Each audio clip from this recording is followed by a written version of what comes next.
For joining me on the program tonight. Yes. By the Constitution, the governor reserves the right to respond to this impeachment notice. But up till this moment, nothing has been heard regarding, Governor Fubara responding to the impeachment notice yet. Yes, we know he has 14 days, but what do you think this silence means? Well, I think first I want to say we are in a very, very, precarious and unfortunate situation because whatever it is, we thought that by this time we should have, scaled through this political quagmire so that we can at least try to recover the lost time, that we lost due to the state of emergency. But unfortunately, we have a group of people who are on a contrived, mission, and they don't care about the state at all. But as to your question, of course, I think the governor still had, some days within the window for him to respond. But from what I see, I think the party is trying, its best to see how, they can resolve the matter if all we are hearing is what is actually going on. But there's also something I want to point out here. The situation that we are in Rivers State is a very, very precarious one because the moment we begin to put our future, in the hands, of someone else who is not even a Rivers person, irrespective of the fact that he may be the president, then it means that our destiny is no longer in our hands. Because from what we are seeing today, the biggest beneficiary of this crisis remains the president. And the person, too, who can put an end to this crisis is also the president. But for certain reasons, best known to him, he has refused, to try to bring this crisis to an end. And Rivers people continue to suffer, from all of this. But if you were to be here in Rivers State, you will understand that, yes, because impeaching the governor at this very moment, would not be in the benefits or in the best interest of Rivers people in any way.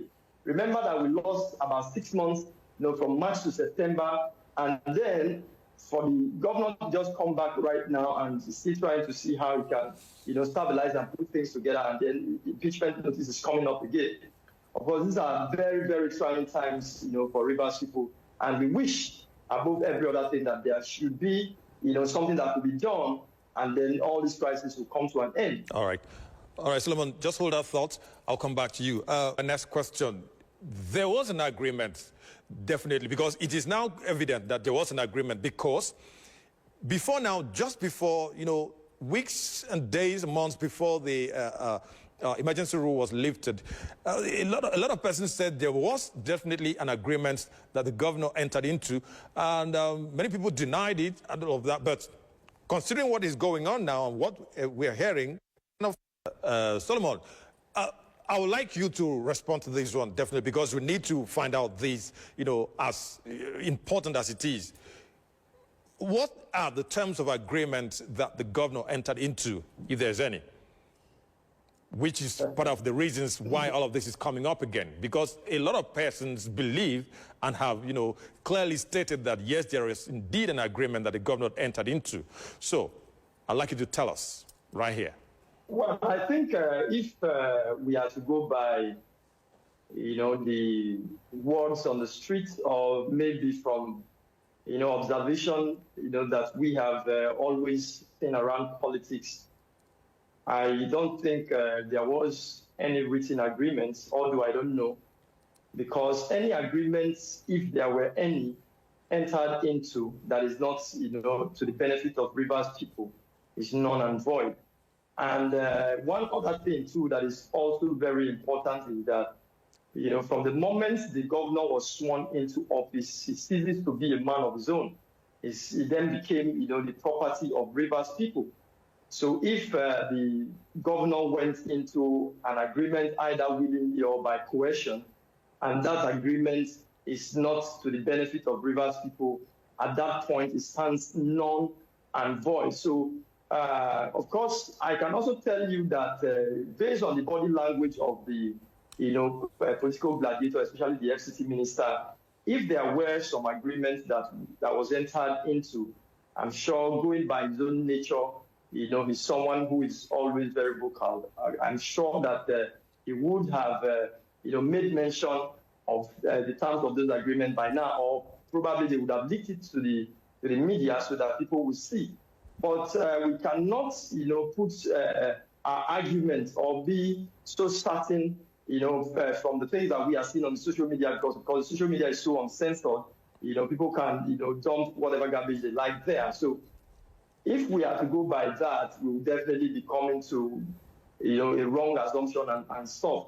And this matter is too sensitive for us to, base our discussion or our conversation or our realities, based on unverified sources of information. Solomon, yes. One would have thought that, having defected to the All Progressive Congress, APC, in the first place, all of these could have been resolved because it is now one party.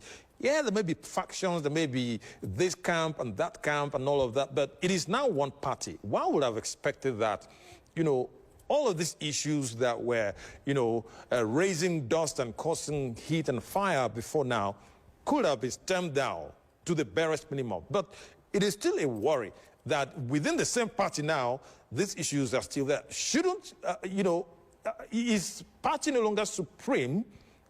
Can internal mechanism not resolve this?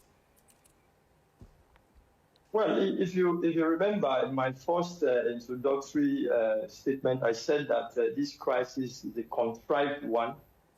And it is so because from all indication, there is a party in the conflict who doesn't want this crisis resolved, at least from all that we have seen. In fact, if you even step back a little bit and look at the allegations that have been brought against the governor, you see that it is all the things that were the bone of contention, that the Supreme Court already, made pronouncements on, which led to the state of emergency that these assembly members, have brought back again. And then by reason for the intervention of the president, who is the father of the nation and also the leader of the APC, one would have thought that at the inspiration of that state of emergency, when we were told that peace has returned, that the assembly members, would have forgone whatever, issues that they had, that led, the both arms of government to be suspended. But of course, that was not what we saw, and that's not what we're seeing. Because if you remember, from the first day that the assembly returned, the first thing that they did was to also give an ultimatum again, to the governor, to submit list of, commissioners for screening. And you could tell that the assembly members are not, in any way ready for, resolving this crisis that is between them. And one thing that is very important and instructive for them to understand is that the governor himself bears no direct, pains or risk in all this that is happening, because somehow is insulated from any direct pain. But whatever is happening, it is the Rivers people that are at the receiving end of this crisis that is happening here. All right, and if you are here in Rivers State today, you could understand the feelings of the people. All right. People are not happy. All right, Solomon, just a moment. Talking about, the pain being inflicted directly on Rivers people.